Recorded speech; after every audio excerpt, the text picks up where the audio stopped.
The golden light of late afternoon streams through the latticed windows of your home in Baghdad, casting intricate, shifting patterns across the polished marble floor. You recline on plush cushions woven with threads of silver and gold, their softness a familiar comfort in your private chamber. A cup of fragrant rosewater tea, now cool, sits untouched beside you on a low table inlaid with mother of pearl. The familiar sounds of the city filter in from outside, a comforting rhythmic backdrop to your thoughts. Merchants call their final wares in the nearby market as stalls begin to close. Children's laughter echoes faintly from unseen courtyards, and occasionally the soft melancholic notes of a distant oud drift through the air, carried on the gentle evening breeze. Your second voyage, with its harrowing escape from the Valley of Diamonds, has become a tale often requested at gatherings. Friends and acquaintances marvel at your survival, their eyes wide as you recount the wonders and terrors you witness. The substantial wealth gained from that journey has allowed you to enhance your already comfortable existence significantly. Your home now boasts finer furnishings, rare carpets from Persia cushioning your steps, walls adorned with intricate tilework. Your table offers richer foods, fruits imported from distant lands, and sweets prepared by skilled confectioners. Your wardrobe contains robes of finest silk and linen dyed in vibrant colors. Servants anticipate your needs, moving quietly through the house, ensuring your comfort. You have earned considerable respect among the merchant community, not just for your business acumen, but for the extraordinary experiences that have shaped you. Life has settled into a pleasant, predictable rhythm. Your mornings are often spent overseeing your business interests, perhaps visiting warehouses or conferring with agents, ensuring your investments continue to prosper. Afternoons might be devoted to scholarly pursuits, reading ancient texts in your library, or perhaps visiting the public baths for relaxation and conversation. Evenings are usually spent enjoying the company of friends, sharing meals and stories, or finding peaceful solitude in your walled garden, where fountains murmur and the scent of jasmine hangs heavy in the air. You possess everything a person could reasonably desire: wealth, respect, comfort, and security, blessings that most people might never dream of abandoning. Yet as you gaze out at the deepening amber sky, watching swallows dart against the fading light, you recognize a familiar sensation growing within you, a subtle undercurrent beneath the calm surface of your life. It begins as a quiet restlessness, a slight dissatisfaction with the very predictability that should bring contentment. When merchants bring exotic goods from distant shores, spices from the Indies, silks from Cathay, ambergris found floating on unknown seas, you find yourself questioning them not just about prices or quality, but about the lands they have visited, the routes they have traveled, the wonders and dangers they have encountered. Their tales ignite a spark within you, a longing for the horizon. At night, your dreams increasingly fill with images of billowing sails against an endless blue sky, the feel of a rolling deck beneath your feet, the scent of salt spray, and the allure of unknown horizons. You try to dismiss these feelings, reminding yourself forcefully of the dangers you faced on your previous voyages, the moments when death seemed not just possible, but inevitable. You recall the terrifying bulk of the whale island mistaken for land, the dizzying, perilous flight clutched to the leg of the giant rook, the cold dread inspired by the deadly serpents of the Diamond Valley. Only extraordinary fortune and your own resourcefulness brought you home safely each time. Tempting fate a third time seems like profound foolishness, an act bordering on madness. But the desire for travel, for the unique challenges and rewards of trade in distant lands, for the sheer thrill of seeing new countries and islands, grows stronger with each passing day, resisting all logical arguments. Your comfortable life in Baghdad, for all its undeniable pleasures and security, has begun to feel confining, like a beautifully decorated cage. The familiar streets, the faces of friends, the routines of your days, while pleasant, no longer satisfy the curious, adventurous spirit that seems an intrinsic part of your nature. The decision forms gradually, persistently, like a river carving its path through stone, until one evening, watching the first stars appear, you can no longer deny its presence. You will voyage again. This time it is not driven by necessity or youthful ambition, but from a deeper, more complex desire, a hunger to experience more of the world's wonders, to engage again in the intricate dance of commerce, to test yourself once more against the unpredictable currents of fate and the vastness of the unknown. The thought brings both a tremor of apprehension and a surge of exhilarating excitement, the latter easily overwhelming the former. Sleep comes fitfully that night, your mind too occupied with nascent plans and vivid possibilities. When dawn finally breaks, painting your chamber in soft washes of rose and gold, you rise with renewed purpose. The next several days pass in a flurry of focused activity. You carefully select a portion of your wealth to convert into goods suitable for trade, choosing items known for their quality and appeal in foreign markets. Fine textiles woven by Baghdad's master artisans, intricately worked silver vessels, rare spices and perfumes sourced from the city's bustling markets, potent medicinal herbs gathered by desert nomads. All are carefully packed into sturdy chests and bales prepared for the rigors of a long journey. You make discreet inquiries at the riverside, gathering information about vessels preparing for long voyages, seeking a ship known for its seaworthiness and a captain respected for skill and integrity. Fortune smiles upon you when you discover a substantial ship, newly built, with strong mast and sails of sturdy canvas, preparing for departure to distant eastern ports. Its captain, a man with weathered features, sun-crinkled eyes that seem to hold the reflection of distant horizons, and a quiet air of competence, welcomes your interest. After inspecting the vessel yourself, noting its solid oak construction, clean decks, and well-maintained rigging, you negotiate space for your merchandise in the hold. Other merchants have also booked passage, many of them seasoned traders whose faces show the marks of previous journeys. You exchange greetings and pleasantries, sensing potential for profitable alliances and shared experiences. The anticipation of departure fills you with a vibrant energy, a sense of purpose that has been subtly absent during your months of comfortable, predictable living in Baghdad. On the morning of departure, you awaken well before dawn, your body humming with excitement. You perform your morning rituals with deliberate care, the cool water bringing sharp alertness.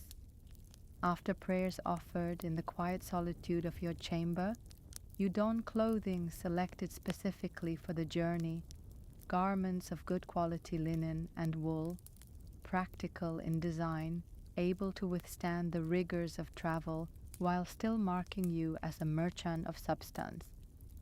Your servants, moving with quiet efficiency, help transport your goods to the waiting vessel.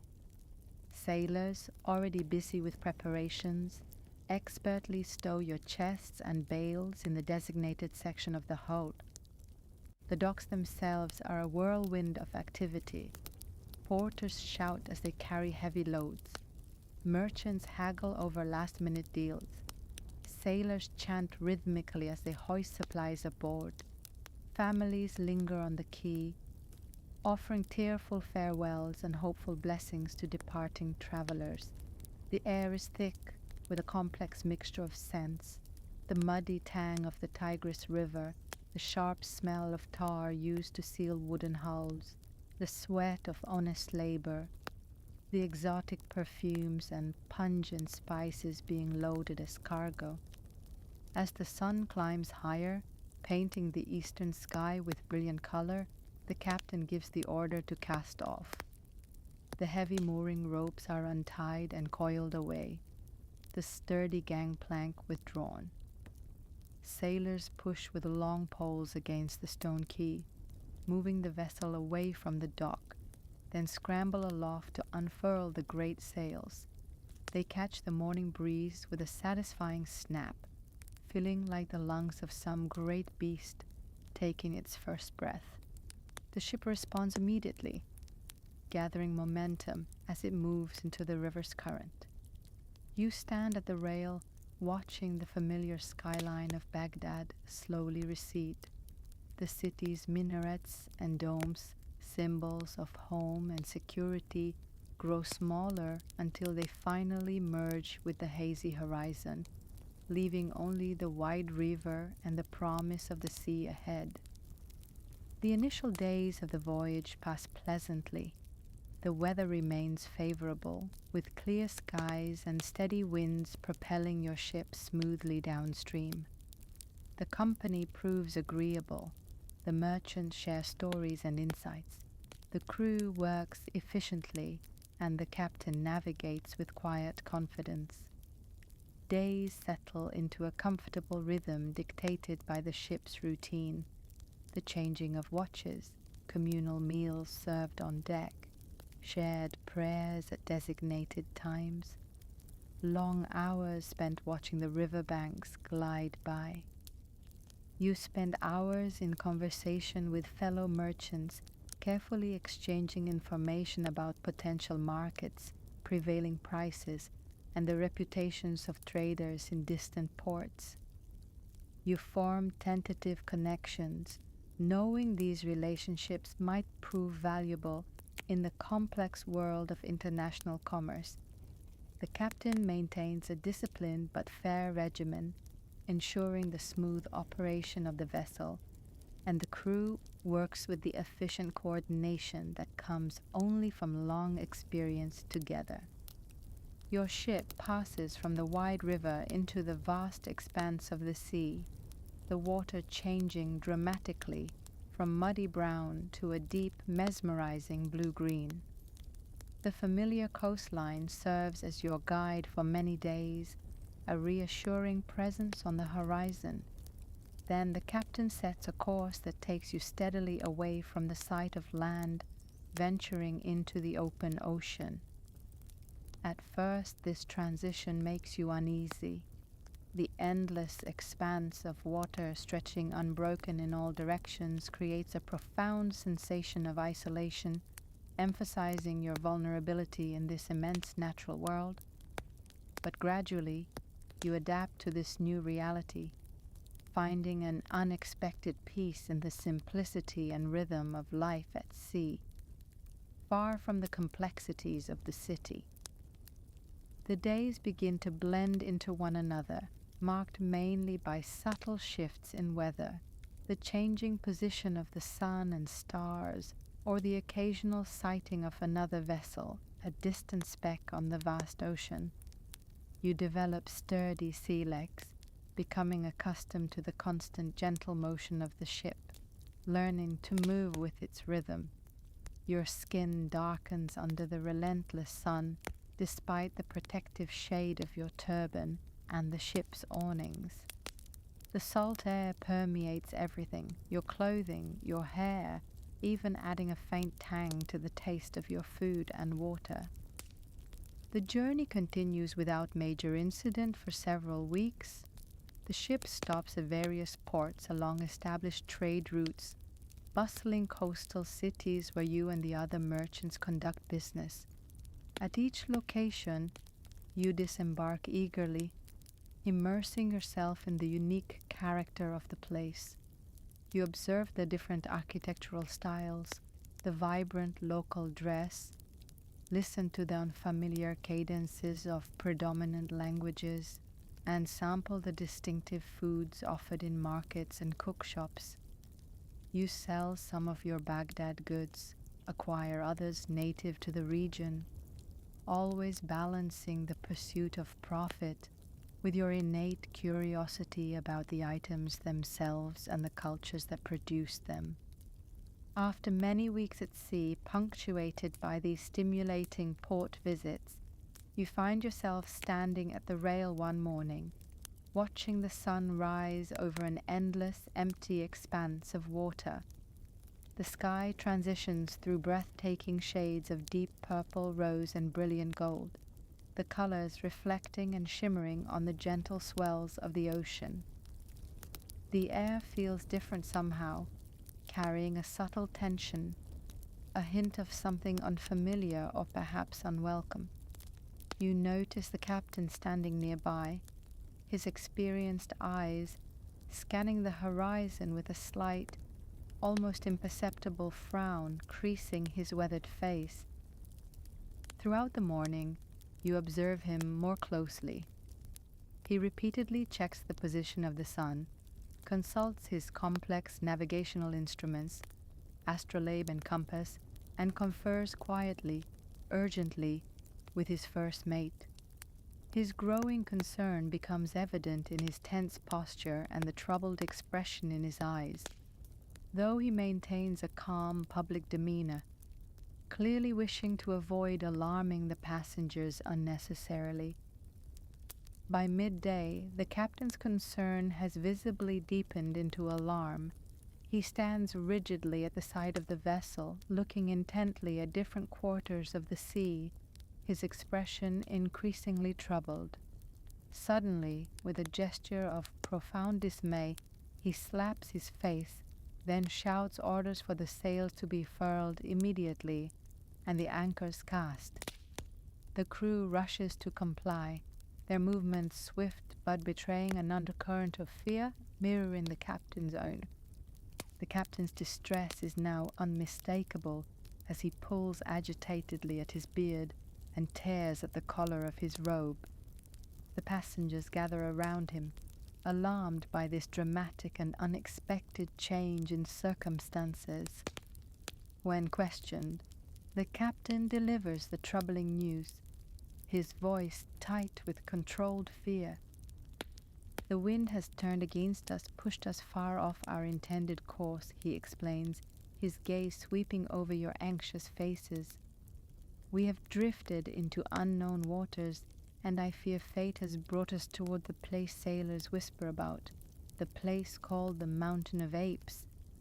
No ship that reaches these shores, it is said, has ever returned to tell the tale. A collective gasp rises from the passengers. A chill runs through you despite the warm tropical air.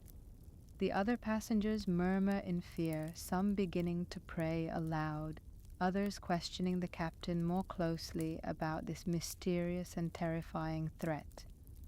Before he can elaborate further, a strange and horrifying sight captures everyone's attention. Moving rapidly along the shoreline of a previously unnoticed island, a multitude of dark shapes swarms toward the water. As they draw closer to your anchored ship, their forms become terrifyingly clear. Apes, hundreds of them, perhaps thousands, pour toward the water's edge like a dark, churning river. They are not the small, playful creatures sometimes seen in menageries. These beasts are large and disturbingly powerful, covered in thick, matted black hair, with unsettlingly intelligent yellow eyes gleaming in their dark, grimacing faces. The apes reach the shore nearest the ship and, without hesitation, begin to climb the anchor chains and hanging ropes with astonishing agility and speed. The captain shouts orders for the crew not to resist, warning urgently that any violence against even one ape might provoke a deadly, overwhelming response from their sheer numbers. You and the other passengers can only watch in helpless horror as the creatures swarm silently, purposefully, over the vessel. With a chilling display of coordinated intelligence, the apes sever the remaining ropes and anchor cables using their powerful teeth. They seem to understand the ship's mechanics, taking control, somehow using the wind and perhaps rudimentary steering to direct the vessel toward their island. The ship moves steadily toward the shore under this strange command.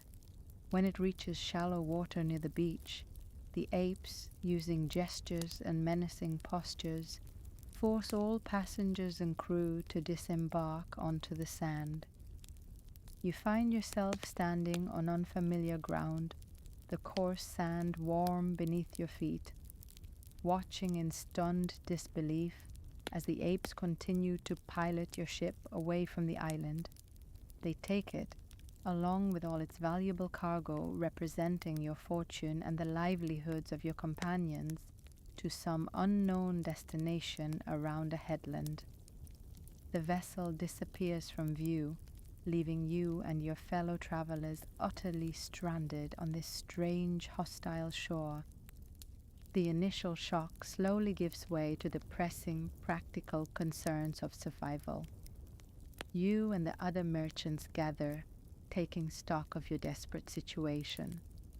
The island appears lush with vegetation, suggesting that food and fresh water might be available.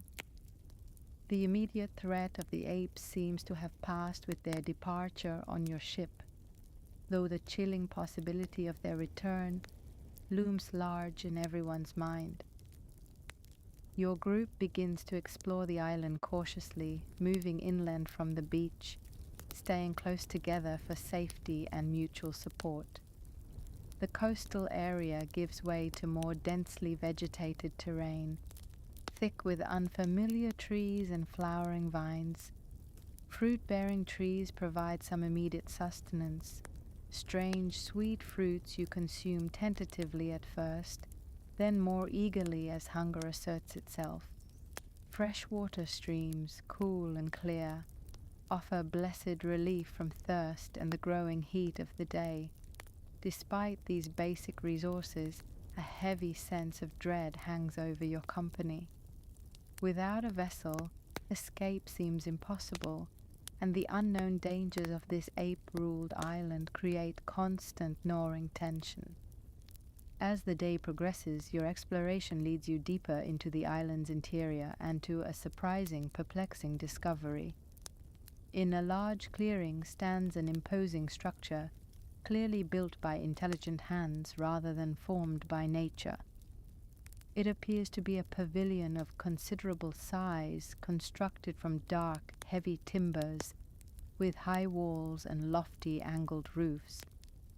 The main entrance consists of massive folding doors made of polished ebony, standing slightly ajar as if in silent, ambiguous invitation.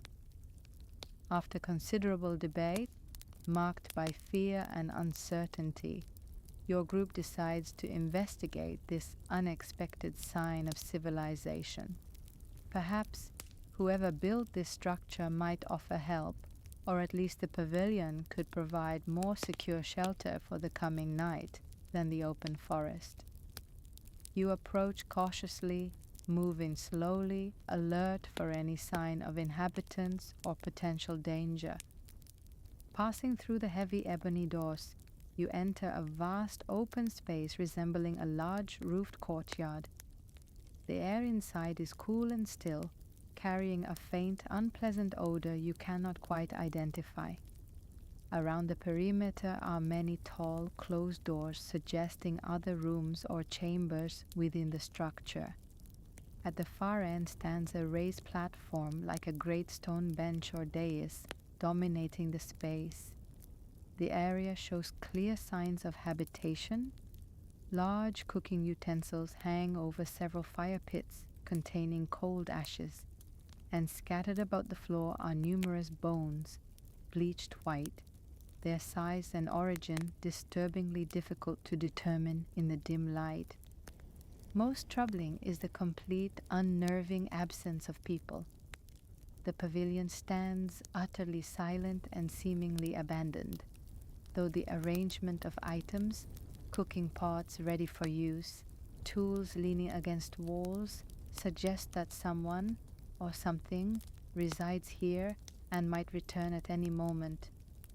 Another anxious debate ensues among your group.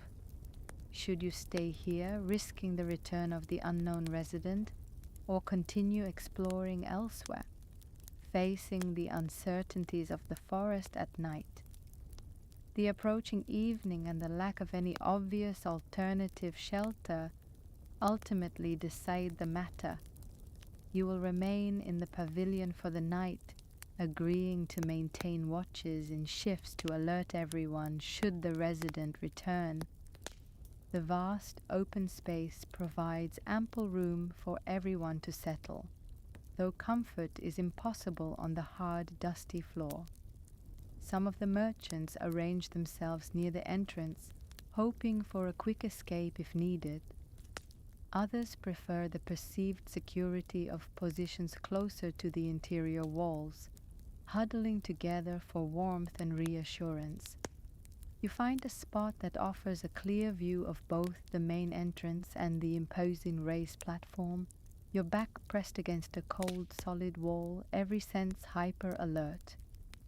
As daylight fades outside, the interior of the pavilion grows darker, the only illumination coming from faint moonlight filtering through high, narrow windows. Conversation diminishes, replaced by the unsettling sounds of people shifting uncomfortably on the hard floor, the rustle of clothing, the occasional stifled cough or sigh.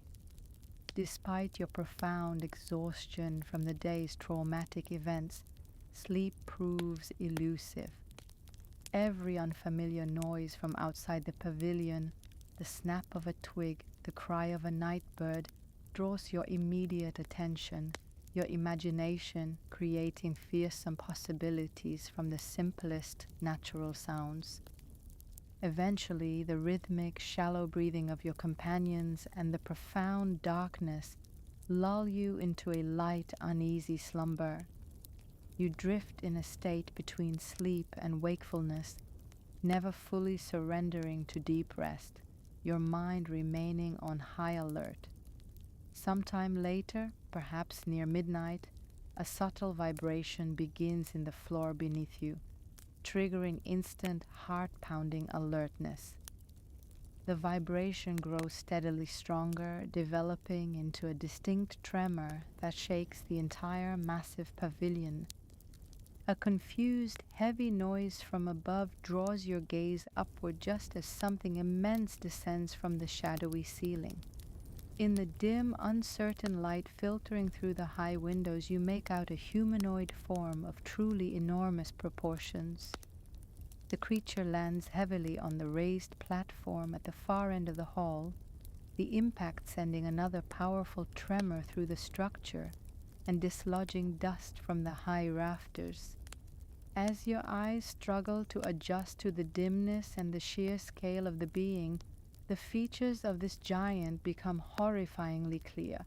Its skin is black as polished obsidian, reflecting the faint moonlight with an oily sheen. Its stature is comparable to a great ancient palm tree, towering over everything in the hall. Two eyes like smoldering coals blaze with malevolent red light in its monstrous face, set above tusks like those of a wild boar, sharp and yellowed, protruding menacingly from its lower jaw. Its mouth gapes wide as a well opening, with thick, cracked lips hanging down upon its chest like those of a camel. Ears like large, rough-hewn mortars flap loosely against its shoulders with every slight movement. Its hands, ending in long, wickedly curved nails like a lion's claws, twitch slightly as it surveys the room. Absolute terror renders you immobile, your body refusing to respond to the desperate commands of your mind to flee or hide. Around you, your companions appear similarly paralyzed with fear, some frozen with wide, staring eyes, others squeezed shut as if denying the reality before them might somehow offer protection. The air grows thick with the palpable stench of fear and the creature's own foul odor. The giant surveys the room slowly, methodically, its blazing gaze passing over your huddled forms with the casual appraising interest of a person examining livestock in a marketplace. After a long moment of silent consideration, it descends ponderously from the platform and begins to approach your group. Its footsteps are heavy, each one shaking the floor slightly, adding a terrifying rhythm to the unfolding nightmare. With movements surprisingly deliberate for its massive size, it begins to examine each person individually, starting with those nearest the entrance. When the giant reaches you, enormous, rough-skinned fingers wrap around your body, lifting you effortlessly from the ground as easily as you might pick up a fallen date. Suspended in mid-air, helpless in its grasp, you feel the creature's hot, foul breath on your face as it turns you over, squeezing slightly, its touch surprisingly probing, as if testing your weight and substance. Your heart pounds so violently against your ribs you fear it might burst from your chest. Breathing becomes a desperate, shallow struggle as raw panic constricts your throat. After a terrifying moment of examination, the giant seems unimpressed with your relatively lean frame, perhaps finding you lacking in substance compared to some of your more portly companions. With a grunt that might signify dismissal, it returns you abruptly to the ground and moves on to examine the next person in line. The dizzying relief of being released mingles sickeningly with the horror of watching the giant's methodical selection process continue. Eventually, its attention settles upon the ship's master, a robust man with a strong build and broad shoulders, whose terrified struggles only seem to confirm his vitality. The giant seizes him with evident satisfaction, lifts him high, then throws him violently to the ground near one of the fire pits. With one massive foot placed deliberately on the unfortunate man's neck, the giant applies pressure until a sickening crack echoes in the silent pavilion, drawing choked whimpers of terror from some of your companions. What follows is a scene of such primal horror that your mind struggles to process it, yet you are unable to look away. The giant retrieves a long, thick iron spit from nearby, sharpens the point briefly on the stone floor, then impales the master's lifeless body with brutal efficiency. Positioning the skewered form over the embers of a fire pit, the giant uses bellows found nearby to revive the flames into a roaring blaze. With practiced movements suggesting this is a horrifyingly routine activity, the giant begins to roast the body, turning the spit occasionally with one massive hand to ensure even cooking. The air fills with the nauseating smell of burning flesh and hair, causing several merchants to retch uncontrollably, their bodies convulsing with revulsion and fear. When the gruesome cooking is complete to its satisfaction, the giant removes the body from the fire and carries it back to the raised platform. There it begins to eat, tearing chunks of flesh from the bone with its sharp nails and consuming them with loud, slurping sounds and evident pleasure. The methodical way it separates joints reminds you disturbingly of how people dismantle roasted chickens at a grand feast, a mundane comparison that somehow makes the monstrous scene even more profoundly horrifying. After finishing its repulsive meal, leaving nothing but scattered gnawed bones, the giant reclines heavily on the raised platform. Soon, thunderous guttural snores indicate it has fallen deeply asleep, the sound reminiscent of a large animal breathing its last after slaughter. No one in your group dares move or speak. Each person remains frozen in place by the absolute certainty that the slightest noise might wake the monster and bring a similar unimaginable fate upon them. The remainder of the night passes with excruciating slowness, each second stretched into an eternity by terror and the suffocating silence, broken only by the giant's rhythmic, horrifying snores. When the first faint light of dawn finally filters through the high windows, seeming like a miracle after the endless darkness, the giant stirs. It rises, stretches its massive limbs, casts a casual, indifferent glance over your huddled forms, and then departs through one of the large side doors without acknowledging your presence further. The sound of its heavy footsteps fades slowly into the distance, leaving behind a silence broken only by the ragged, collective exhale of your traumatized group. Once certain the giant has truly gone and is unlikely to return immediately, hushed, frantic conversations break out among the survivors. Some weep quietly, mourning the master and trembling in fear for themselves. Others murmur desperate prayers for deliverance, their faces pale and drawn. A few, driven by the primal instinct for survival, begin to discuss possible escape plans with renewed urgency. The consensus quickly forms. You must leave the pavilion immediately and seek either secure hiding places elsewhere on the island, or some means of departure, however improbable. Your diminished group ventures cautiously outside, blinking in the bright morning sunlight that seems inappropriately cheerful and beautiful, given the horrors you have just experienced. The island appears peaceful in the daylight. Lush vegetation sways in a gentle breeze. Colorful birds flit between trees, their songs filling the air, and the distant sound of waves breaking rhythmically on the shore reaches your ears. This natural splendor forms a jarring, almost surreal contrast to the nightmare contained within the pavilion walls.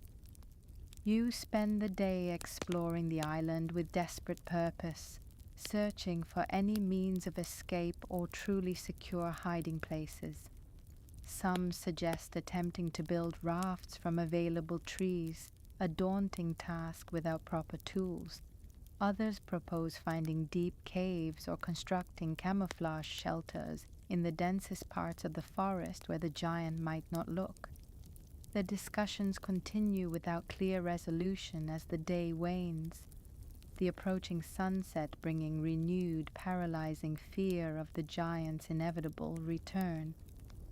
With no better option apparent, and the terror of being caught outside after dark outweighing the dread of the pavilion, your group reluctantly returns to the scene of last night's horror.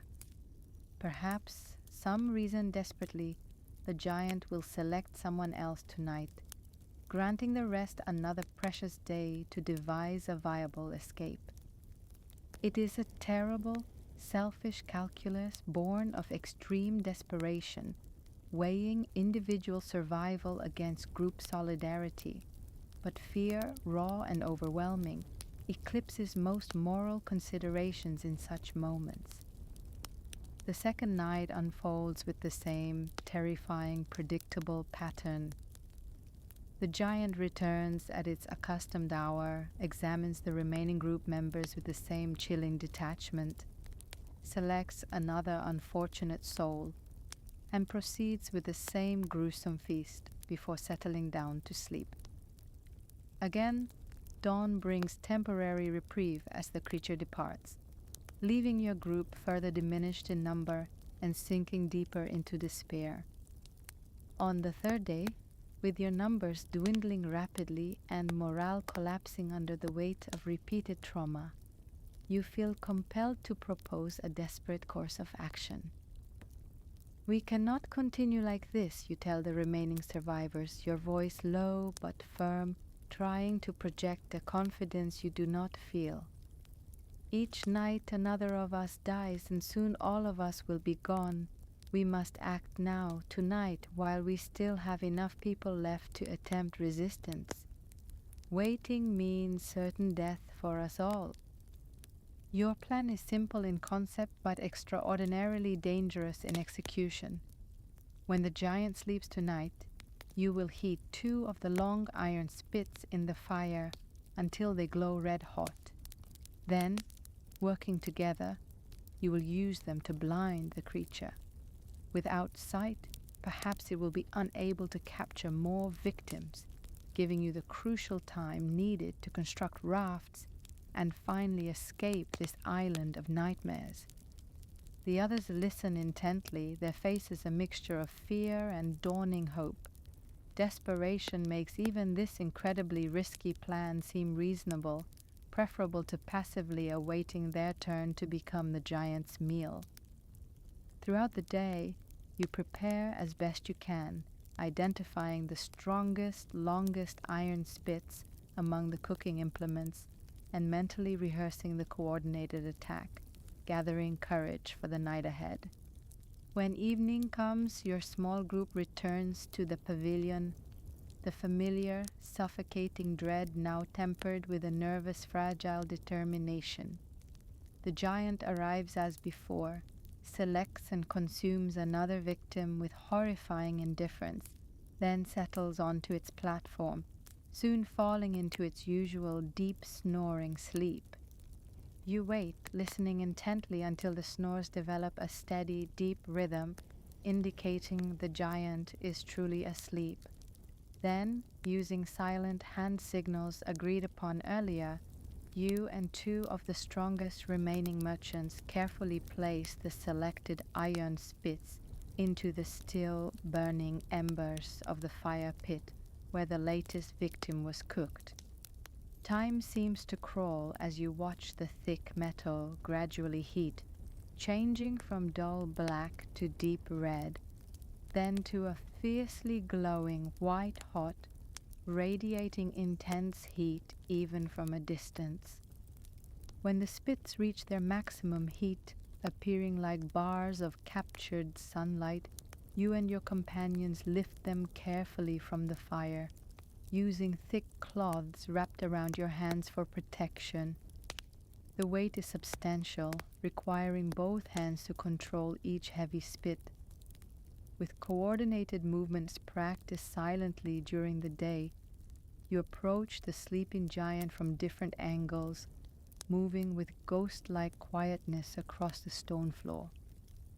Standing beside the massive, grotesque head, you can feel the heat radiating from the creature's rough skin, smell its unpleasant, musky scent, something between an unwashed animal and old smoke. Its breathing remains deep and regular, giving you the confidence needed to proceed. With a final, confirming nod to your companions, you carefully position the glowing points of the spits directly above the giant's closed, sleeping eyes. Taking a deep, shuddering breath to steady your trembling nerves, you give the silent signal. In perfect, desperate unison, you and your companions drive the heated metal points deep into the giant's eyes with all your combined strength. Leaning into the spits with the force of sheer terror and the will to survive, the effect is immediate, catastrophic, and terrifying beyond measure. The giant awakens with a deafening roar of agony so powerful it seems to shake the very foundations of the pavilion, the sound vibrating through your bones. It leaps violently to its feet, massive hands clutching instinctively at its ruined eyes, from which smoke, steam, and dark fluid stream in equal measure. The creature's agonized, incoherent cries threaten to shatter your eardrums, forcing you to clap your hands over your ears as you hastily retreat from its blindly thrashing form. In its sudden blindness and unbearable rage, the giant begins to move erratically about the pavilion, arms outstretched like massive clubs, searching blindly for its unseen attackers. You and the others press yourselves flat against the cold walls, hide behind stone pillars, duck under the few remaining pieces of rough furniture, doing anything possible to avoid those massive, grasping hands that could crush the life from you in a single, convulsive instant. The giant's movements become more frantic, more destructive as it fails to capture anyone. It sweeps cooking pots from their hooks, overturns benches, crashes blindly into walls, its roars of pain echoing deafeningly in the enclosed space. Eventually, seemingly by chance, it finds the main entrance and stumbles outside into the night, its bellows of pain and fury gradually receding as it moves away from the pavilion, perhaps seeking water to cool its burning eyes. For a moment, stunned silence fills the pavilion, broken only by your ragged breathing. Relief washes over your small group, but it is quickly replaced by a new, urgent fear. The giant might return, possibly with others of its kind. You must act immediately, seize this precious opportunity while it exists. To the shore. Now you urge your companions, your voice hoarse. We must build rafts immediately and leave this cursed island before that monster returns, perhaps with help. Working with frenzied energy born of adrenaline, fear, and desperate hope, your group gathers wood from around the pavilion and the nearby forest edge. You construct simple, crude rafts, binding logs together with tough vines and strips of cloth torn from your own garments.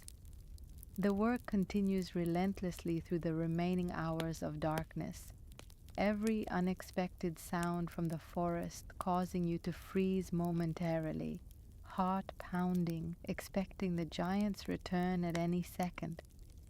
By the first light of dawn, several small functional rafts have been completed, each capable of supporting 2 or 3 people.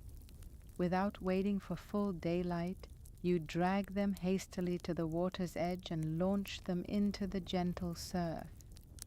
The rafts prove surprisingly buoyant, floating low but relatively stable in the calm morning water. Just as the last few people are scrambling aboard the final raft, a terrifying commotion from inland draws your horrified attention.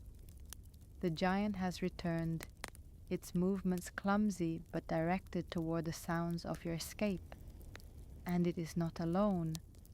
Beside it stumbles a female giant, even larger and more terrifying in appearance than the male. Both move with lumbering purpose toward the shore, their progress hampered but not stopped by the male's blindness. Panic erupts among your group as people scramble onto the remaining rafts, pushing frantically away from the beach into deeper water.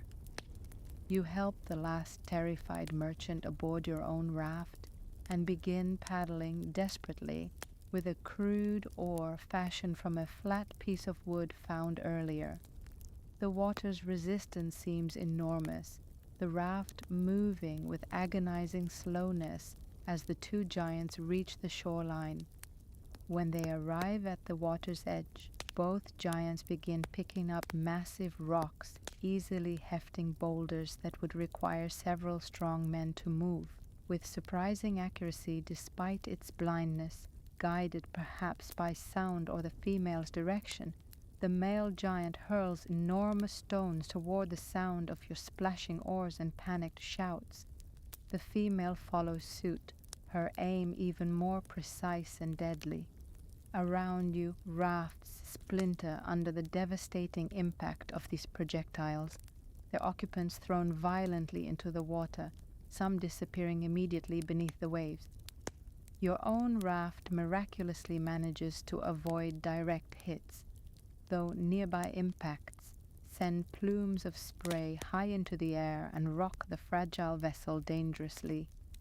You paddle with the strength of sheer terror, gradually moving beyond the giant's effective range. Looking back in horror, you see the beach littered with the wreckage of broken rafts and the still forms of your former companions floating lifelessly in the reddening water. Of all who began this desperate escape attempt, only your raft, carrying yourself and two other fortunate survivors, remains intact and moving out to sea. The rest of the day passes in a state of exhausted, grief-stricken silence. You and your two companions take turns paddling the raft, maintaining a steady course away from the island of horrors. With no specific destination in mind, you simply keep the rising sun behind you, hoping to eventually encounter established shipping lanes or perhaps another, more hospitable island. As the sun begins its descent toward the western horizon, casting long shadows across the water, a dark shape appears ahead. Approaching cautiously, paddling slowly now, you discover another island, smaller than the one you fled but appearing lush and green, suggesting the welcome possibility of fresh water and food. With no better option available and your strength failing rapidly after the ordeal, you direct the raft toward this new shore. The island proves easy to approach, with a gently sloping sandy beach that allows you to drag your precious raft well above the high tide line, securing it as best you can. Profound exhaustion overwhelms any remaining caution or fear. You collapse onto the warm sand, the world dissolving into darkness as you fall immediately into a deep, dreamless sleep despite the hard ground and the cooling night air. Morning sunlight awakens you to renewed awareness of gnawing hunger and parching thirst. You and your two companions explore the nearby area of the island, finding it rich in unfamiliar but sweet-tasting fruit trees and several springs bubbling with cool, clear, fresh water. The abundance of these natural resources lifts your spirits slightly, offering hope for survival, though the memory of those lost on the giant's island weighs heavily on your conscience. That night, remembering the unpredictable dangers of unknown islands, you decide to sleep in shifts. One person agrees to stay awake and watchful while the other two rest, planning to rotate the duty through the night. The precaution proves tragically wise when, in the darkest hours before dawn, the designated watcher urgently shakes you awake, his face pale with terror in the faint starlight. A massive serpent, its body as thick as a mature palm tree trunk, its scales glistening dully, has entered your makeshift camp and is moving silently, purposefully, toward one of your sleeping companions. Before you can even shout a warning, the serpent strikes with terrifying lightning speed, engulfing your companion's upper body in its enormous gaping jaws. The man awakens instantly to this unimaginable horror, his screams horribly muffled as the creature begins to consume him. You watch, frozen in helpless terror, as the serpent swallows him whole, the grotesque outline of his body visible as a bulge moving slowly down the creature's immense length. The sickening, distinct sound of breaking bones reaches your ears as the serpent's powerful digestive muscles crush its unfortunate meal. Having finished its grisly work with chilling efficiency, the serpent slides away into the darkness, leaving you and your remaining companion trembling violently with shock and primal fear. Neither of you speaks for a long time. Words seem utterly inadequate, meaningless in the face of such monstrous reality. When dawn finally breaks, painting the sky with indifferent beauty, you discover clear evidence that giant serpents dominate this island, emerging at night to hunt and retreating to unknown lairs during the daylight hours. With silent, grim agreement, you and your sole remaining companion decide to sleep high in the trees during the coming night, hoping that elevation might provide safety from these ground-dwelling predators. You select a particularly tall, sturdy tree with strong, accessible branches and climb as high as your strength allows before darkness begins to fall again. The night passes in a state of fitful, anxious wakefulness. Every rustle of leaves below, every snap of a twig triggers new waves of heart-pounding anxiety. When morning finally arrives, you begin to descend cautiously, your muscles stiff and sore from maintaining your precarious perch throughout the long night. Your companion follows, moving even more slowly, clearly weakened by exhaustion and continuous fear.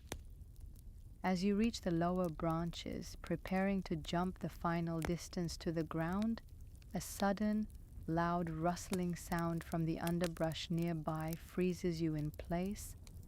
A giant serpent, perhaps the same one from the previous night, emerges from the dense vegetation directly beneath your tree. Before either of you can react or attempt to climb higher again, it strikes upward with incredible speed at your companion, who loses his grip in sheer panic and falls directly into the creature's waiting path.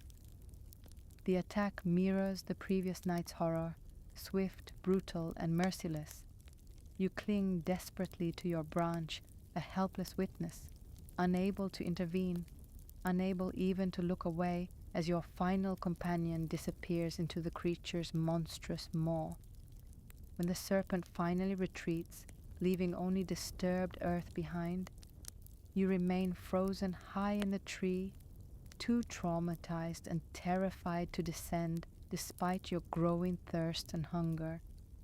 The crushing reality of your situation settles upon you with the weight of despair.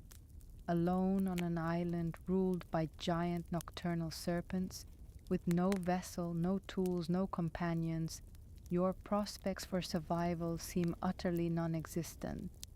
Yet even in this abyss of hopelessness, some stubborn spark of life within you, some primal instinct refuses to surrender completely to despair. If you must die here, it will not be through inaction or passive surrender. An idea born of desperation and observation begins to form as you watch the serpents moving occasionally in the distance below, their massive bodies sliding effortlessly through the underbrush. Perhaps their very nature, their predictable hunting behavior, offers a bizarre path to survival. If you cannot defeat them or escape them, perhaps you can use their own methods against them, or at least neutralize their threat. You spend the precious daylight hours gathering large pieces of driftwood and sturdy branches, working quickly while the serpents remain hidden. Using tough vines and strips torn from your remaining clothing, you begin to bind these wooden pieces tightly to your body, creating a crude but functional suit of armor. You place long, flat pieces along your sides, across your chest and back, even strapping shorter pieces to your arms and legs. The arrangement is awkward, heavy, and severely restricts your movement, but it creates a rigid, unyielding shell around your entire body. When night begins to fall, instead of climbing to the precarious safety of a tree, you force yourself to lie down on the ground in an open area where you have previously observed serpent activity. The wooden armor prevents you from curling into a protective ball, forcing you to lie straight and seemingly vulnerable. Every instinct screams against this plan, urging you to flee, to hide. But a desperate logic overrides primal fear. You wait, muscles tense, heart pounding against the wood strapped to your chest, for the serpents to emerge. The night grows deeper, the air cooler. Eventually, you hear the now familiar, chilling sound of massive bodies moving through the nearby vegetation. You squeeze your eyes shut, not wanting to witness the approach of what might be your final moments. Something large moves very close, its scales making a dry, rasping sound against leaves and earth. You can smell its strange reptilian odor. A sudden, immense pressure surrounds you as the serpent attempts to consume you, just as it did your companions. But the wooden armor holds firm, preventing the creature from getting a proper grip, the rigid, awkward shape forcing its massive jaws to remain uncomfortably open. You feel yourself being lifted slightly from the ground, the serpent apparently determined to swallow this unusual, uncooperative prey despite the difficulty. The serpent tries repeatedly to adjust its grip, to find an angle, a way to compress this strangely unyielding meal. You remain absolutely still, focusing all your will on suppressing the natural urge to struggle, knowing movement might betray your living presence within the armor. Eventually, after several frustrating attempts, the creature seems to give up. It drops you roughly back to the ground and slithers away into the darkness, presumably in search of easier, softer prey. A wave of dizzying relief floods through you, so intense it leaves you weak and trembling within your wooden prison. Your desperate, counterintuitive plan has worked, at least for this night. You maintain your wooden armor through the following days and nights, gradually becoming accustomed to its weight and restrictions. The serpents encountering you occasionally during their nocturnal hunts learn to avoid this strange, hard-shelled creature, recognizing it as too difficult or perhaps simply inedible compared to other island prey. Time passes in a blur of lonely survival. Days blend into weeks as you establish routines dictated by the island's rhythms. You cautiously gather fruits and find fresh water during the serpent-free daylight hours, always returning to a chosen safe spot before dusk. You sleep fitfully at night within your protective wooden shell, disturbed by the sounds of the hunting serpents nearby, but no longer in immediate mortal danger from them. Each morning you climb to the highest point on the island and scan the vast empty horizon, searching for any sign of passing ships. Hope diminishes with each sunrise that reveals only empty sea, but you cling to it stubbornly, knowing it is the only thing separating survival from surrender. Then one morning, after weeks, perhaps months, you have lost accurate track of time. Something different appears on the distant horizon. At first, you dismiss it as a trick of the light, a cloud formation, or perhaps a mirage born of desperate longing rather than reality. But as the shape slowly grows larger, its details become gradually clearer, resolving into the unmistakable silhouette of a ship under full sail. Its sails, white against the blue sky, seem like wings of hope. You scramble down from your vantage point and rush toward the beach, still partially encased in the worn pieces of your wooden armor. Reaching the shore, you begin waving large branches stripped of leaves, shouting with all the strength left in your lungs, though you know your voice cannot possibly carry such a distance across the water. To your astonishment and overwhelming relief, the ship appears to alter course slightly, turning toward your island. Perhaps they need fresh water or provisions, or maybe, miraculously, they have spotted your frantic signals against the green backdrop of the island. The reason matters less than the incredible fact of their approach. When the ship drops anchor a safe distance offshore and lowers a small boat filled with sailors, you can scarcely believe your fortune. Tears stream down your face, mingling with sweat and grime.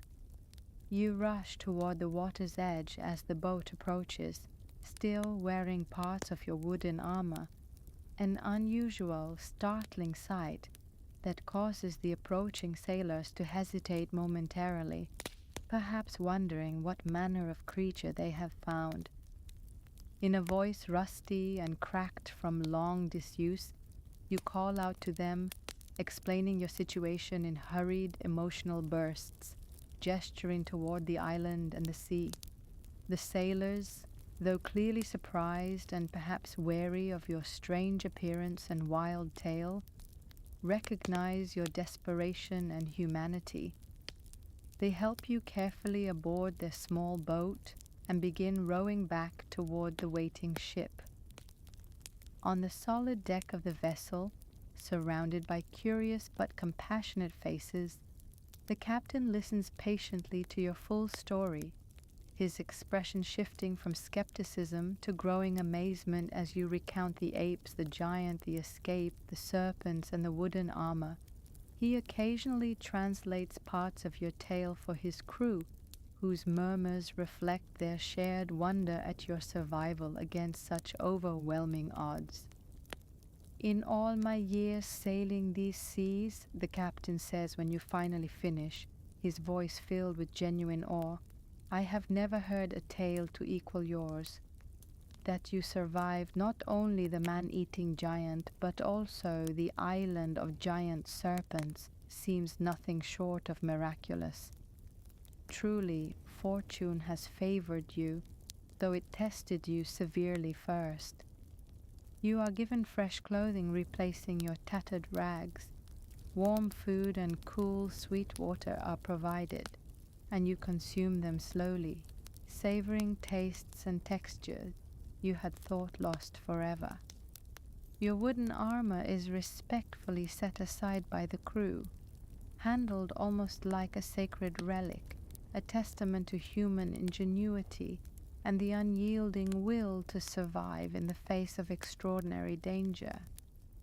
The ship, you learn, is a merchant vessel bound for ports that lie along the route back toward Basra and eventually Baghdad. The journey will be long, spanning many weeks and crossing vast stretches of ocean, but compared to the horrors you have endured, the prospect seems like a gentle passage home. As the island, your prison and paradoxical sanctuary, recedes behind you, becoming first a dark smudge on the horizon and then vanishing altogether into the immensity of the sea, you feel a complex, overwhelming mixture of emotions. Profound relief at your rescue mingles with sharp grief for the companions who perished so horribly. Gratitude for your own survival tempers the lingering trauma of the terrors you witnessed and endured. The pieces of wooden armor, now carefully disassembled and stored in the ship's hold at your request, serve as a tangible, constant reminder that even in the most hopeless circumstances, resourcefulness, observation, and sheer determination can sometimes forge an unexpected path back to safety and life.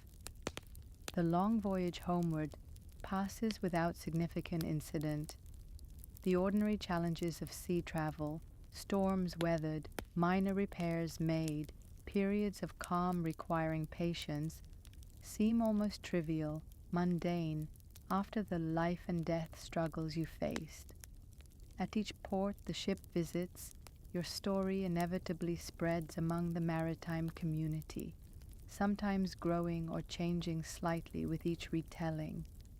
You correct the most egregious exaggerations when you can, though you understand the human tendency to enhance already extraordinary tales to make the unbelievable even more so.